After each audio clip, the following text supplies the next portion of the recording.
Hello नमस्ते good morning प्याला प्रणाम, कैसे हो आप सब। स्वागत है आप सभी का एक बार फिर मेरे यूट्यूब चैनल पे। तो चलिए एक बार फिर एक नई सी सुबह की शुरुआत करते हैं एक प्यारे से व्लॉग के साथ, और व्लॉग की शुरुआत करते हैं एक प्यारी सी शायरी के साथ। अच्छा। चल के तेरे रास्तों पे अपना अंजाम करना है, मुझे तो एक तेरे शहर ही कयाम करना है।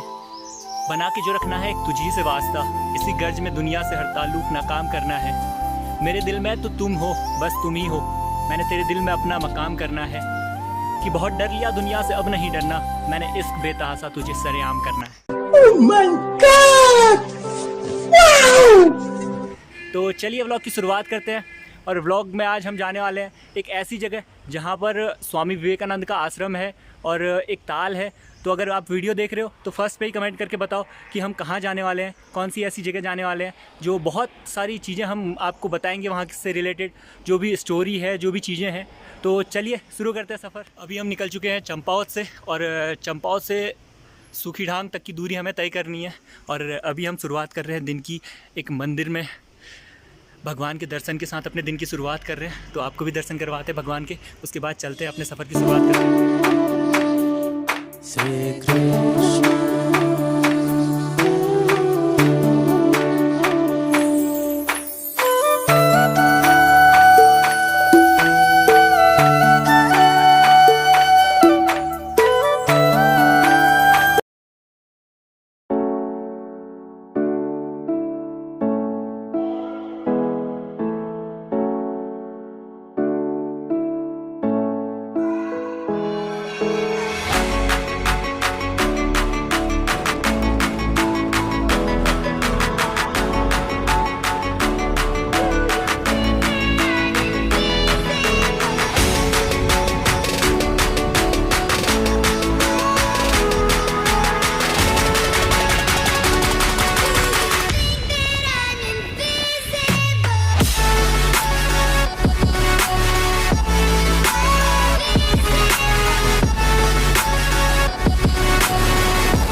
अभी रोड ऊपर से काम चल रहा है तो इस वजह से हमें नीचे से जाना पड़ रहा है। देख सकते हैं आप, ये चलथी है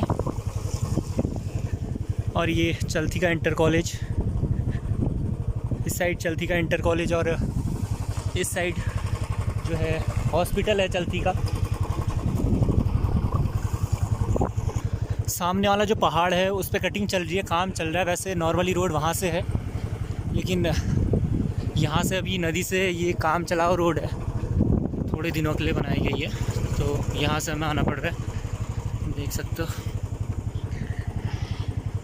नॉर्मली रास्ता वहाँ से है, वो धनुष पुल कहते हैं यहाँ पे, वहाँ से है वो जो सामने आपको दिखाई दे रहा है। उस पहाड़ पे काम चल रहा है, इस वजह से हमें इस नदी पे बने हुए ये वाला पहाड़ है जिस पे सामने काम चल रहा है, मशीनें लगी है।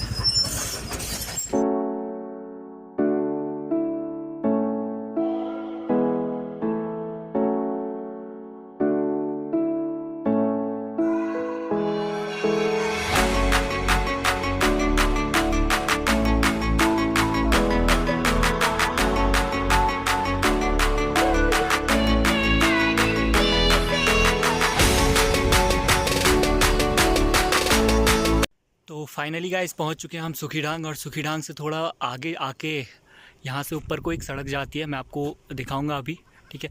और बीच में रास्ते में पड़ता है चंपावत के बाद पड़ता है आपका बल्लेक, उसके बाद धौन, उसके बाद स्वाला, एंड उसके बाद अमोड़ी, चलथी, और उसके बाद आता है आपका सूखीढांग। सूखीढांग से थोड़ा आगे चल के ये रास्ता ऊपर को गया हुआ है, एक रोड ऊपर को गई हुई है जो टनकपुर पिथौरागढ़ नेशनल हाईवे है, उससे रोड जाती है ऊपर को। उससे 4-5 किलोमीटर या पता नहीं कितना किलोमीटर है, वो तो मुझे एग्जैक्ट मालूम नहीं, बट इसी नेशनल हाईवे से होके ऊपर को जाना पड़ता है। मैं आपको दिखाता हूँ रूट। ये है टनकपुर पिथौरागढ़ नेशनल हाईवे और इसी हाईवे से जो होके ये एक ऊपर को रोड गई है, ठीक है। हाईवे से ऊपर को रोड गई है, ये टनकपुर को जाने वाला रास्ता है और इससे ऊपर को रोड गई हुई है। ये जाती है श्यामला ताल, जहाँ हम अभी जा रहे हैं, ठीक है। यहाँ पे बोर्ड भी लगा हुआ है, पर्यटन पुलिस बूथ श्यामला ताल, ठीक है। यहीं से आगे जाके आपको श्यामला ताल के लिए रोड मिलेगी।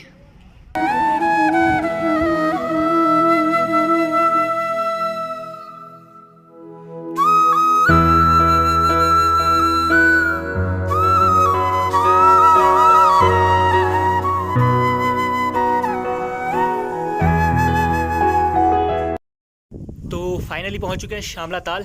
और श्यामला ताल इसे क्यों कहा जाता है ये सबसे पहले मैं आपको बताऊंगा। एक तो यहाँ पे पहाड़ों की परछाई पड़ती है, ठीक है, चारों तरफ से पहाड़ों की परछाई पड़ती है और इसका जो पानी का कलर है वो श्यामल रंग का है, ठीक है, क्योंकि मिट्टी के कारण और किसी वजह से इस पानी का रंग श्यामल है, मतलब काला है, तो इसे श्यामला ताल कहा जाता है। और यहाँ पे 1915 में स्वामी विवेकानंद के एक शिष्य थे जो स्वामी विरजानंद करके उनका नाम है। उन्होंने स्वामी विवेकानंद की याद में यहाँ पे एक विवेकानंद आश्रम की स्थापना की थी, जो अभी भी रामकृष्ण मिशन के तहत यहाँ पर संचालित है, ठीक है। तो मैं आपको दिखाता हूँ ताल किस टाइप का है, ठीक है। और सबसे ख़ास बात यह है कि इतनी हाइट में होने के बाद, ठीक है, इतना पानी है यहाँ पर, क्योंकि ये पहाड़ की चोटी पे स्थित है। तो किसी भी पहाड़ की चोटी पे पानी का होना इतना ज़्यादा मात्रा में खुद में एक बहुत अनोखी बात है, ठीक है। तो मैं दिखाता हूँ आपको ताल की कैसा है यहाँ पे, ठीक है। श्यामला ताल हम आ चुके हैं। तो इस तरीके का कुछ ताल दिखता है यहाँ से, ठीक है।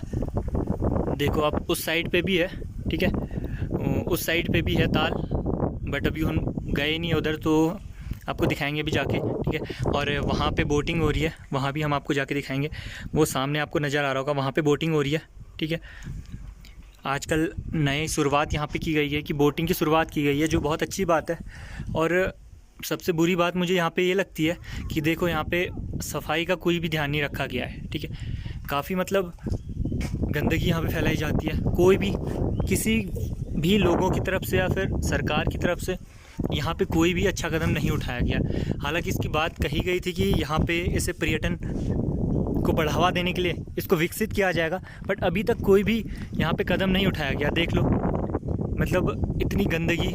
और यहाँ पे आपको दिखाऊंगा मैं श्यामला ताल का ये स्कूल है, बगल में ही प्राथमिक विद्यालय है, और उधर श्यामला ताल के घर हैं, जो लोग यहाँ पे रहते हैं उनके घर हैं, ठीक है। तो बहुत सारे आश्रम हैं यहाँ पे, देखो एक आश्रम वहाँ पे भी है ऊपर, वहाँ पे एक यहाँ पे गेस्ट हाउस टाइप में, एंड यहाँ पे ये ताल है।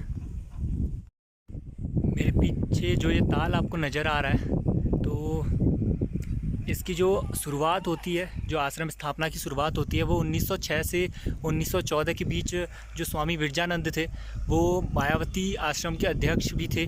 और उसी के बाद उन्होंने यहाँ पर श्यामला ताल स्थान पर इस आश्रम की स्थापना की, जो विवेकानंद आश्रम है उसकी स्थापना की। और ये करीब टनकपुर शहर से 22 किलोमीटर की दूरी पर स्थित है, टनकपुर से काफ़ी नज़दीक है। और आपको सुखीढांग से करीब 4 से 5 किलोमीटर ऊपर आना पड़ता है। उसके बाद ये पहाड़ की चोटी में स्थित ये ताल है और काफ़ी सुंदर इसकी लोकेशन है।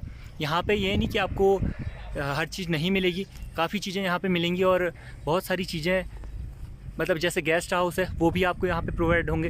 बट यहाँ पे साफ़ सफाई और ताल का ध्यान ना रखे जाने की वजह से मतलब बहुत पर्यटन को नुकसान हुआ है।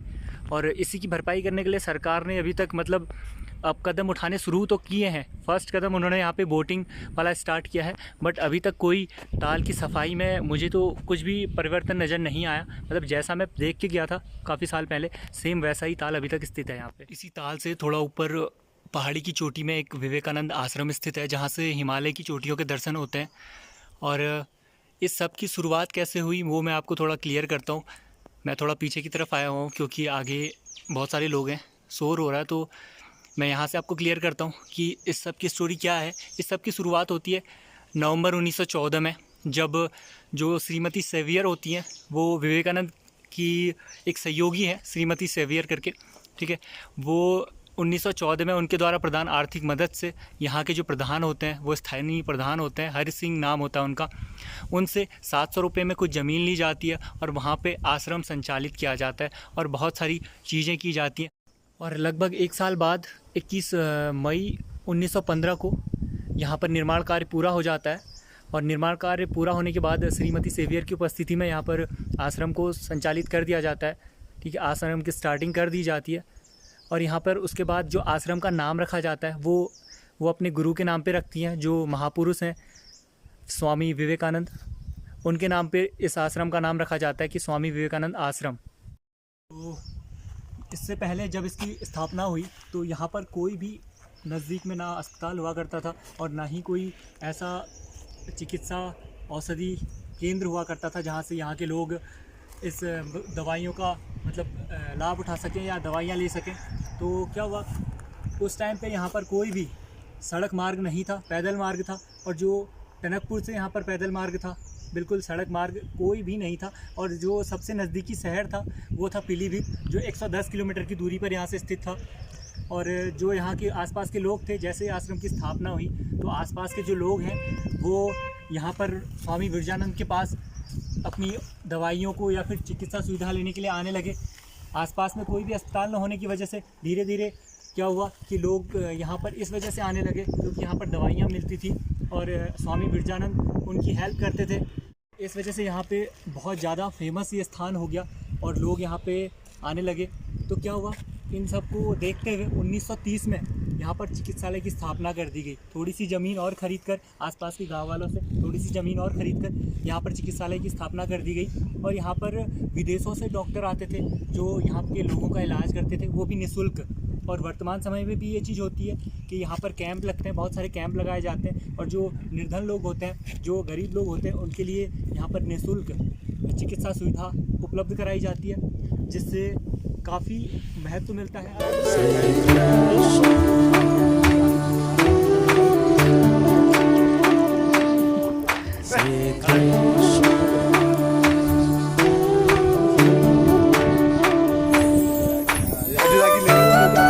स्वामी विरजानंद थे, उनको मतलब बागवानी का बहुत शौक़ था।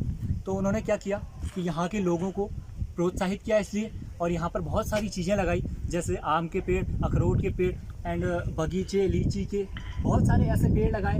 और यहाँ पर काम दिया, लोगों को आत्मनिर्भर बनने का मौका दिया। और कुछ टाइम बाद क्या हुआ, जब वो फल बन जाते थे तो उन्होंने उसको एक अचार और मुरब्बा, ऐसे जैम, इन चीज़ों में विकसित करके बेचने का भी एक सुझाव दिया। और तब से यहाँ पर मतलब अचार भी बहुत प्रसिद्ध है यहाँ का, और जैम, जो चटनी, बहुत सारी चीज़ें यहाँ की फ़ेमस है। और यहाँ पर बड़ी मात्रा में जो अदरक होती है, जो मतलब बहुत सारी ऐसी चीज़ें, जो अदरक होती है, जो गडेरी होती है, ऐसी चीज़ें उगाई जाती हैं और उनको बेचा जाता है। और अगर आप यहाँ पर आते हैं तो आप भी सुखीढांग क्षेत्र से तो इस चीज़ का फ़ायदा उठा सकते हैं। आप यहाँ का अचार ले सकते हैं, आप यहाँ का जूस ले सकते हैं, बहुत सारी चीज़ें यहाँ की फ़ेमस हैं। तो आप यहाँ पर आकर एक तो यहाँ पर विज़िट कर सकते हैं और यहाँ का बहुत सारी चीज़ों का लुत्फ़ उठा सकते हैं।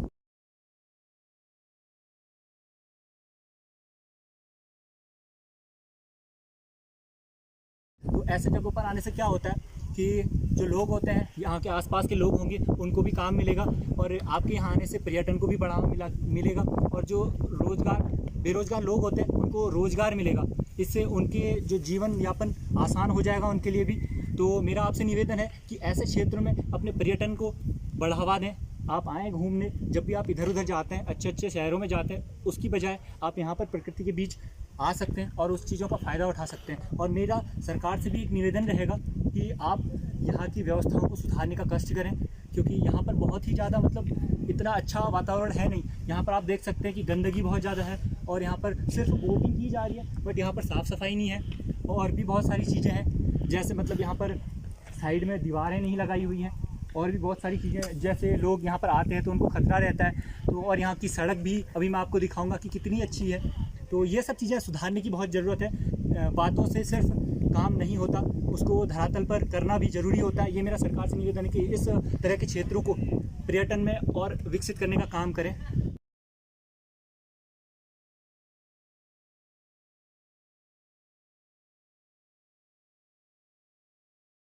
तो इस ब्लॉग को करते हैं यहीं पर खत्म। और मेरा आपसे निवेदन है कि अगर आपको वीडियो अच्छी लगी हो तो अपने दोस्तों, परिवार और रिश्तेदारों में शेयर करें, क्योंकि ऐसी प्राकृतिक धरोहरों को बचाना और सजोना हमारे लिए बहुत ज़रूरी है, क्योंकि आने वाली पीढ़ी उसको देख सके।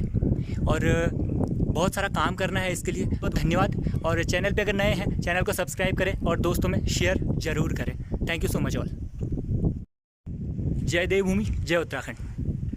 नामुमकिन जैसी कोई भी चीज नहीं, जो खुद ना बने वो कोई भी नसीब नहीं।